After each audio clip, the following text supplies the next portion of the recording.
السلام عليكم ورحمة الله وبركاته. مرحبا بكم طلاب الصف الثاني الثانوي المشترك في درس جديد من دروس اللغة العربية. واليوم درسنا عن بحر الطويل. وبحر الطويل سمي بهذا الاسم طبعا لطوله وكثرة حروفه، فتبلغ تفعيلاته أو حروف تفعيلاته 48 حرفا في حالة التصريع، أي عندما تكون التفعيلات تامة في شطري البيت. سنمر على ذلك إن شاء الله. لو أخذنا هذا البيت وقطعناه، يقول الشاعر: قفا نبكي من ذكرى حبيب وعرفان، وريع خلت آياته منذ أزمان. الشطر الأول كما تعلمنا، عندما يكون الحرف المتحرك يليه متحرك نكتب الحرف المتحرك بمفرده، ومتحرك يليه ساكن نكتبهما معا. فنقول: قفا نبكي من ذكرى حبيب وعرفان. أيضا الشطر الثاني: وريع خلت آياته منذ أزمان. طبعا هنا أشبعت حركة الهاء في كلمة آياته. الترميز أيضا كما تعلمنا، ترميز الحرف متحرك بمفرده، الحرف الموجود بمفرده في الكتابة العروضية نكتبه باء، والحرفان معا نكتبهما شحطة أو ما يسمى بالطويل. فنقول: قفا نبكي من ذكرى حبيب وعرفان. أيضا الشطر الثاني: وريع خلت آياته منذ أزمان. هذا الترميز مع الكتابة العروضية. التفعيلات: التفعيلة الأولى، ونذكر جيدا هذا الترميز، وهو باء شحطة شحطة، يكتب فعول، وقد مر معنا في الفصل الأول. الترميز بهذا الشكل مر معنا في الصف العاشر: مفاعيل، باء شحطة شحطة شحطة مفاعيل. إذا التفعيلتان مرتا معنا سابقا، فعول ومفاعيل. تكرر كل تفعيلة في الشطر الواحد مرتين. فعول مفاعيل، فعول مفاعيل، طبعا على بالتناوب. أيضا الشطر الثاني نلاحظ هنا: فعول مفاعيل، فعول مفاعيل، أزمان، منذ ذو أزمان، مفاعيل. أيضا لو أخذنا هذا البيت الثاني: ألا قاتل الله طلول البواليا، وقاتل ذكراك السنين الخواليا. لاحظ هنا الكتابة العروضية، الشطر الأول: ألا قاتل الله طلول بواليا. طبعا اللام في لفظ الجلالة لام شمسية، وفي الطلوع أيضا لام شمسية، بينما في كلمة البواليا فهي لام قمرية. لذلك نكتب: ألا قاتل الله طلول البواليا. الترميز كما تعلمنا: ألا قاتل الله طلول البواليا. والتفعيلات: فعول مفاعيل، فعول مفاعل. هذا الجواز الأول من جوازات مفاعيل، جوازات مفاعيل. وقاتل ذكراك السنين الخوالية، وقاتل ذكراك السنين الخوالية. نلاحظ هنا أيضا لام شمسية في كلمة السنين، واللام قمرية في كلمة الخوالي. لاحظ: وقات باء شحطة باء، لا ذكراك سنين الخوالية. لاحظ هنا باء شحطة باء كما مرت معنا من قبل. باء شحطة باء هي فعول. علينا أن لا ننسى نضع الضمة على حرف اللام. لذكراك مفاعيل، سنين الفعول، خوالي مفاعل، مفاعل. إذن لاحظ هنا أن مفاعيل جاءت في إحدى جوازاتها مفاعل، وفعول جاءت فعول.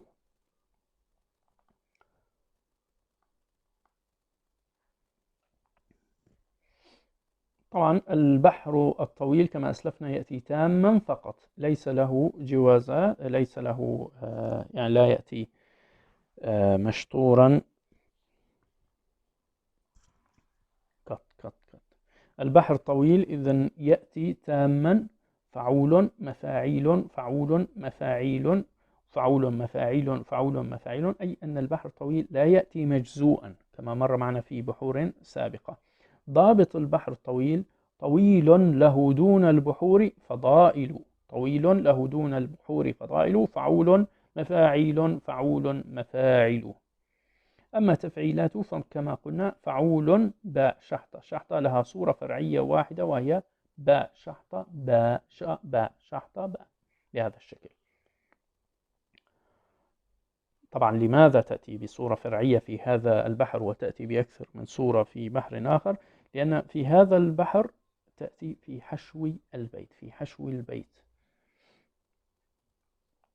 أما مفاعيل فلها صورتان وهي مفاعل ومفاعي، مفاعل ومفاعي. مفاعل مرت معنا، ومفاعي سنراها إن شاء الله في الأمثلة اللاحقة الآن.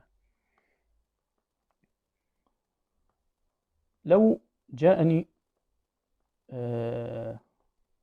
هذا التمرين وقال لي البيت أو افصل بين شطري هذا البيت: وإن مدت الأيدي إلى الزاد لم أكن بأعجلهم إذ أجشع القوم أعجلوا.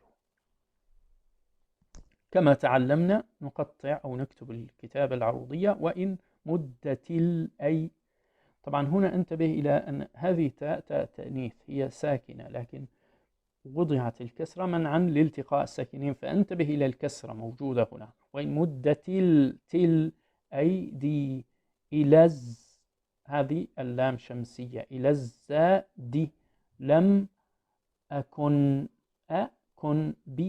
بأعجلهم إذ أجشع القوم أعجلوا، تشبع حركة اللام. أما الترميز فنرمز كما تعلمنا: وإن مدت الأيدي إلى الزاد لم أكن بأعجلهم إذ أجشع القوم أعجلوا. لاحظ التفاعيل طبعا حسب ما تعلمنا هذه تقابلها فعول مفاعيل فعول مفاعل فعول مفاعيل فعول مفاعل. إذن فيكون لدي البيت بهذا الشكل: وإن مدت الأيدي إلى الزاد لم أكن بأعجلهم إذ أجشع القوم أعجلوا. هذا هو الفصل بين شطري البيت. الآن سنرى كيف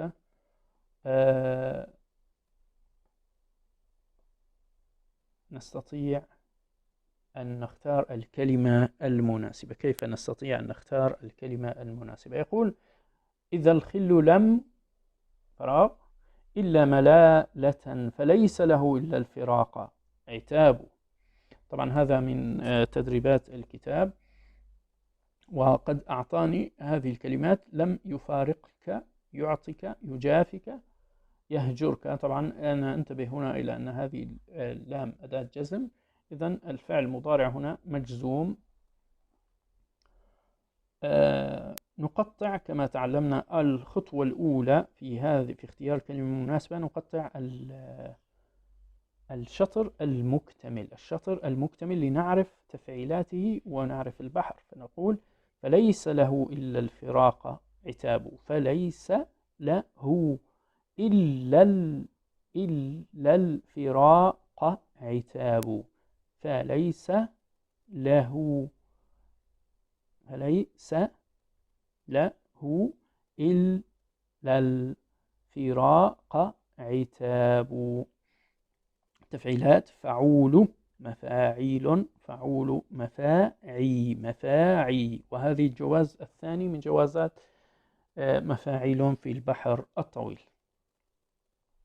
إذن البيت هذا حسب التفعيلات التي بين يدي، البيت هذا من البحر الطويل، من البحر الطويل، فتكون تفعيلاته فعول، مفاعيل، فعول، مفاعيل، فعول، مفاعيل، فعول، مفاعل، كما ورد معي. الآن الخطوة الثانية، وهي تقطيع الشطر غير المكتمل. تقطيع الشطر غير المكتمل، نقول: إذا الخل لم فراغ إلا ملامة. إذا الخل لم لم فراغ إلا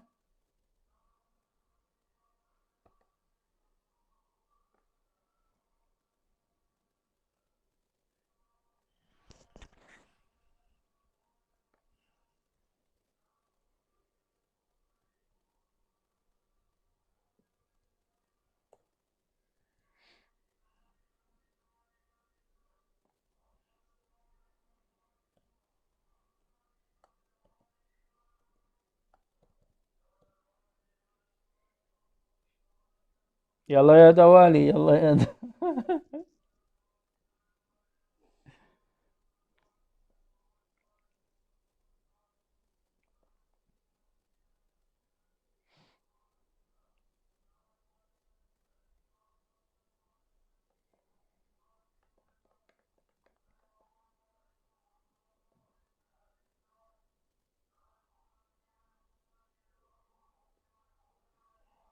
هات اللي شوف. خلصت؟ لك لسه، بس بدي بين ما يروح الدراي والدوالي. ليش هيك مخربطية؟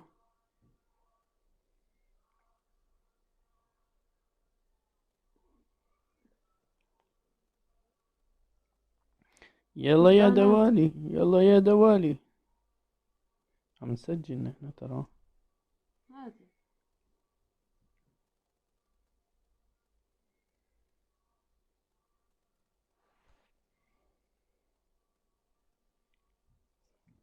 خلينا نوقف التسجيل أول شيء. الآن ننتقل إلى الشطر الغير مكتمل. شطر غير مكتمل ونقطعه، نقطع هذا الشطر. فنقول: إذا الخل لم إلا ملامة. إذا الخل لم إلا ملامة. نكتب: إذا الخل لم إلا ملامة. إذا أنا ينقصني جزء من تفعيلة مفاعيل، ينقصني عيل، وينقصني أيضا الفاء في فعول. ينقصني الفاء في فعول. إذن ينقصني كلمة بوزن عيل فاء، عيل فاء أو عيل فاء. سنرى الآن الكلمة كما قلنا. لاحظ الكلمات يفارقك ترميزها ماذا؟ باء، شحطة، شحطة، باء. إذن هذه غير صحيحة. يعطيك، شحطة، باء، باء، يعطيك. إذن هذه أيضا خاطئة. يجافك، باء، شحطة، باء، باء، أيضا خاطئة. يهجرك، يهجرك، شحطة، شحطة، باء، وهي عيل فاء، عيل فاء. إذن الكلمة الصحيحة هي يهجرك، يهجرك. فيصبح البيت، يصبح البيت: إذا الخل لم يهجرك إلا ملالة، فليس له إلا الفراق عتاب. أتمنى إلى هنا أن أكون قد أفدتكم بما قدمتم معلومات. طبعا للعلم هذا للتوجيه حسب المنهج الأردني، حسب المنهاج الأردني. والسلام عليكم ورحمة الله وبركاته.